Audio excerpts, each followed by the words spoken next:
업자들이 대부분 현금으로 하면 부가세 10% 빼주겠다. 5천만 원 비용 처리 못하면 1억 벌면 세금 얼마라고 했죠? 2,100. 이 5천만 원 얼마라고 했죠? 600에서 700? 비용 처리 못함으로써 세금을 내가 이 정도를 더 내겠죠. 1,400, 1,500 정도. 돈 벌여도 5천만 원 누락하면 400만 원을 추가로 더 내야 됩니다.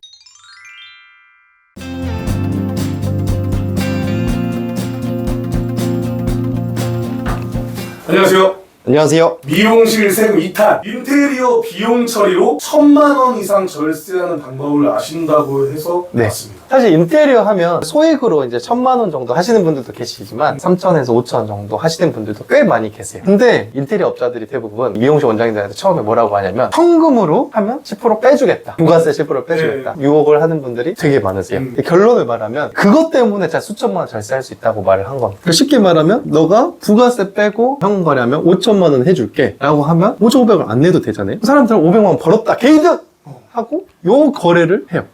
문제는 요걸 하고 세무사님한테 말을 안 해요. 이걸 했다는 사실을 말을 안 합니다. 그래서 신고를 할 때 누락이 됩니다. 왜냐면 세금 계산서를 끊어야 세무사님이 알 수 있는데 카드 결제, 현금 영수증 이런 거래를 하면 이제 세무사님이 알 수 있는데 그냥 거래 명세서 간이 영수증 이런 것들을 해주면 세무사님이 알 수 없어요. 5천만 원 비용 처리 못하면 어떤 일이 벌어지는지 차근차근 설명을 드릴게요. 일단 내가 1억을 벌었다고 가정하고 있어요. 순이익 1억. 1억 벌면 세금 얼마라고 했죠? 2,100. 네, 2,100. 이 5천만 원 얼마라고 했죠? 600에서 700? 오! 기억력이 상당하신데요? 그러면 비용 처리 못함으로써 세금을 내가 이 정도를 더 내겠죠. 1,400, 1,500 정도 더 냅니다. 세금을 1,000만 원 이상 날리네요. 맞죠? 그렇죠. 이것만 문제가 되는 게 아닙니다. 돈 벌여도 사업을 함에 있어서 아주 중요한 거의 세금에 준하는 항목입니다. 5천만 원 누락하면 대략 돈 벌여 한 8% 좀 더 넘거든요. 그러면 내가 이걸 비용 처리 못함으로써 400만 원을 추가로 더 내야 됩니다. 그러면 거의 2천이네요. 참고로 내가 순이익이 올라가면 올라갈수록 이거에 대한 손해는 더 커지는 거다. 그럼 저 500만 원을 네. 아끼겠다고 했다가 2천만 원이 그렇죠, 그렇죠. 그럼 사람들이 또 그래요. 아, 나는 순이익 1억 안 나와. 근데 이 5천만 원은 초기 사업자들이 극단적으로 적자가 날 수 있잖아요. 근데 이걸 비용 처리를 해놓으면 15년간 최장이에요, 최장. 2월 결손금, 즉 2월에서 써먹을 수가 있어요. 그러니까 내가 올해 마이너스 5천이다. 근데 내년에 1억 벌었다. 그럼 이걸 결손으로 비용 처리를 해두면 내년에 1억 벌었지만 이거를 마이너스 5천 까서 5천에 대한 세금만 내는 거거든요.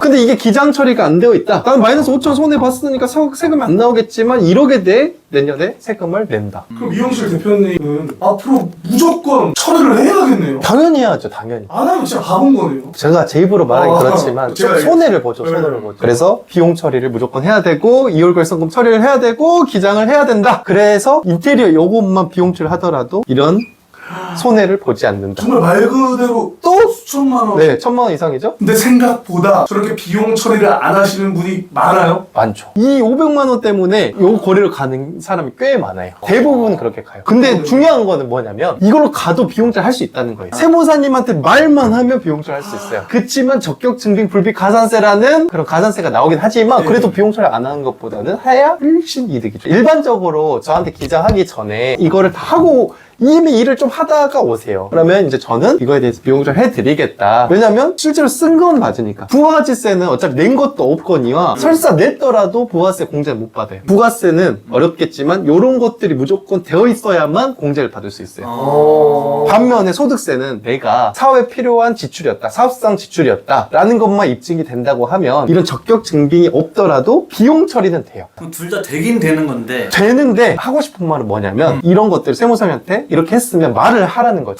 여기서 궁금한 건 네, 궁금한 거. 5,500만 원으로 네. 하고 네. 계산서 다 끊고 이렇게 하는 게 나아요? 그냥 5천만 원으로 하고 거래 명세서로 하는 게 나아요? 아, 여기서 말을 하기가 좀 어렵지만 한번 해볼게요. 네. 원래 이게 FM이에요. 이렇게 가야 돼요. 그치만 이렇게 갔을 때 유리할 때가 좀 많이 있어요. 저는 어떻게 권하냐면 이거를 가겠다는 건 업자와 어느 정도 묵시적인 약속이에요. 근데 솔직히 말하면 업자들도 조금 그런 게 본인들이 훨씬 이득이거든요. 왜냐면 이거 누락을 했을 때 본인들은 부가세도 아끼고 소득세도 아끼거든요. 소득세 신고를 안 하겠다는 거예요. 그렇죠, 그렇죠. 탈세하겠다는 겁니다. 손해를 고객이 더 보는 거예요. 제가 미용실 대표님 혹은 뭐 감자탕 사장님이든 뭐 자영업자 네. 고정 댓글로 연락 바로 드릴 것 같아요. 문의는 고정 댓글 보고 네. 전화번호 보고 딱 연락 주시면 기장 한 달을 무료로 해드리고 있다. 오늘도 네. 또 좋은 말씀, 네. 득이 되는 말씀 해주셔서 감사합니다. 네, 감사합니다.